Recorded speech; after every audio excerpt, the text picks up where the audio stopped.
Okay, let's see. Last 8/14 was my first DCYI, and they talked about Youth Congress, which will be October 3rd, and so the total Youth Congress will be a focus on mental health. So then I'm trying to then tie that also with our SAG Kids group, mental health, and get those kids to attend that day, the Youth Congress, and I believe there's a possibility, Dr. Crawford's on that DCYI with me, and I think she's going to maybe get to speak a little bit to SAG, maybe just in particular that mental health group. On the 15th, I was at the Chamber of Commerce where Superintendent presented the funding. Let's see, 8:15, I was with Town Council with President Peterson. There was quite the turnout, but it wasn't for us. So, and then let's see, we went to the State of the Town of Castle Rock on the 16th, where we handed over the Cantrell key to the Town of Castle Rock because they're going to preserve that building. And then SAG with Director Ray, coffee with Director Williams this morning. So kind of busy. And one thing that I would like to do is go ahead and address my DAC meeting on 8/17 with civility, per Director Ray. I did make a decision to go ahead and step down from DAC, and I offered that up to them. Director Page thankfully has agreed to take my place. What I'm concerned about is at the board meeting, they chose twice to comment to me, to speak to me against a decision that I had made, which I apologized for, that I did not give them a heads up that I was changing my mind on that. But what I did do also in that email was to let them know that at any time they could reach out to me and I would meet them one-on-one. And I did that not necessarily to avoid what I thought was probably going to happen at the DAC meeting, but to really not take up time for that discussion. I guess I was concerned when, and I know I was asked about, did I have a plan to repair?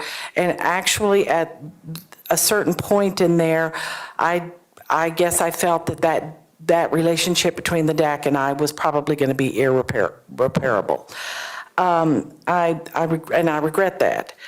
I also am concerned that when a chairperson of a board committee allows this to happen and continue to a further board, towards a board member, and also that a board member that's a liaison with you would allow this to continue not once but twice during a meeting. And I've had worse said to me. It's just that I think it's a matter of civility that Director Ray talked about.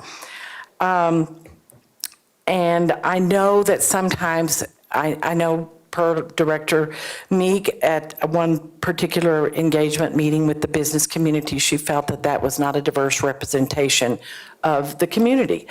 I certainly felt Thursday night that that was not a diverse community, because actually when two people did try to, one asked for decorum and some peace, and one actually had commented that he had had a meeting with me, and I had talked with him. As I explained to the group, I had talked with several people about making sure that how could I start the repair process with this group. And it was just a beginning, and I guess it wasn't good enough. So, and I am concerned, especially for this community, but I'm also concerned for the state, and I'm concerned for the state of this country, because, we should come together, particularly for our students and our staff and our teachers with this 5A and 5B. There should be no question whatsoever that we are unified from this dais, and that means we all take a part, and it is heartfelt, and our community knows that. They know that we're out walking. We're out walking with our teachers. We're out walking with our cabinet. All board members are out, and we're showing our teachers and our staff in particular that we need to do this for them. And there are people in the community, and I sometimes get embarrassed because it is my age group of people because of the large percentage in this county that just don't know the importance of what we need to do for our teachers. And I'm speaking not only as a mother and a grandmother, but I was also a teacher. So I've said this once, I've said this before, I'm gonna say it again, and I wish we could all play nice. I do. And I recently just finished a book by Viktor Frankl called Man's Search for Meaning. He was an Austrian psychiatrist, a Holocaust survivor, and upon being released from Auschwitz by the Americans, he was asked, "Do you hate the German race?" To which he said, "No, there's only one human race, but there are two types of people, the decent and the indecent." And as I look around this room tonight, I think I have years on all of you, even Director Ray. And I was taught to be that decent person. And in my naivety, whatever it is, in my heart for children, for teachers, I just really want us to play nice in this community and get this voted for our staff and our teachers. And I was asked, did I have a plan to repair? No, there's only one way I know, and that's to build relationships. And so that's all. Thank you.